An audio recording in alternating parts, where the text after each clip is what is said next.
Praise the Lord. நீதிமொழிகள் 7ஆம் அதிகாரம்.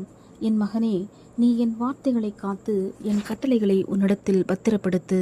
என் கட்டளைகளையும் என் போதகத்தையும் உன் கண்மணியைப் போல் காத்துக்கொள். அப்பொழுது பிழைப்பாய். அவைகளை உன் விரல்களில் கட்டி அவைகளை உன் இருதய பலகையில் எழுதிக்கொள். இச்சக வார்த்தைகளை பேசும் அந்நிய பெண்ணாகிய பரஸ்திரீக்கு உன்னை விலக்கி காப்பதற்காக ஞானத்தை நோக்கி நீ என் சகோதரி என்றும் புத்தியை பார்த்து நீ என் இனத்தாள் என்றும் சொல்வாயாக.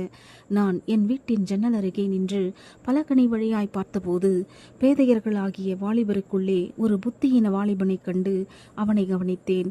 அவன் மாலை மயங்கும் அஸ்தமன நேரத்திலும் இரவில் இருண்ட அந்தகாரத்திலும் அவள் இருக்கும் சந்துக்கடுத்த தெருவில் சென்று அவள் வீட்டு வழியாய் நடந்து போனான்.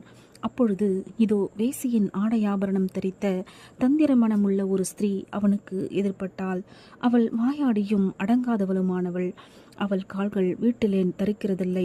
சில வேளை வெளியில் இருப்பாள், சில வேளை வீதியில் இருப்பாள், சந்துக்கள் தோறும் பதிவிருப்பாள். அவள் அவனை பிடித்து முத்தம் செய்து முகம் நாணாமல் அவனை பார்த்து, சமாதான பலிகள் என்மேல் சுமந்திருந்தது. இன்றைக்குத்தான் என் பொருத்தனைகளை நிறைவேற்றினேன்.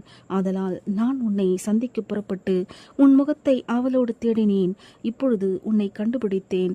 என் மஞ்சத்தை இரத்தின கம்பளங்களாலும் எகிப்தேசத்து விசித்திரமான மெல்லிய வஸ்திரங்களாலும் சிங்காரித்தேன்.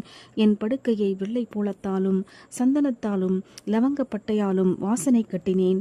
வா, விடியற்காலம் வரைக்கும் சம்போகமாயிருப்போம், இன்பங்களினால் பூரிப்போம். புருஷன் வீட்டிலே இல்லை, தூர பிரயாணம் போனான். பணப்பையை தன் கையிலே கொண்டு போனான். குறிக்கப்பட்ட நாளிலே வீட்டுக்கு வருவான் என்று சொல்லி தன் மிகுதியான இனிய சொற்களால் அவனை வசப்படுத்தி தன் உதடுகளின் மதுர வாக்கினால் அவனை இணங்க பண்ணினாள். உடனே அவன் அவள் பின்னே சென்றான். ஒரு மாடு அடிக்கப்படும்படி செல்வது போலும், ஒரு மூடன் விலக்கிடப்பட்டு தண்டனைக்கு போவது போலும், ஒரு குருவி தன் பிராணனை வாங்கும் கண்ணியை அறியாமல் அதில் விழ தீவிர்க்கிறது போலும் அவளுக்கு பின்னே போனான். அம்பு அவன் ஈரலை பிளந்தது. ஆதலால் பிள்ளைகளே, எனக்கு செவி கொடுங்கள், என் வாயின் வார்த்தைகளை கவனியுங்கள். உன் இருதயம் அவள் வழியிலே சாய வேண்டாம். அவள் பாதையிலே மயங்கித் திரியாதே. அவள் அநேகரை காயப்படுத்தி விழப்பண்ணினாள்.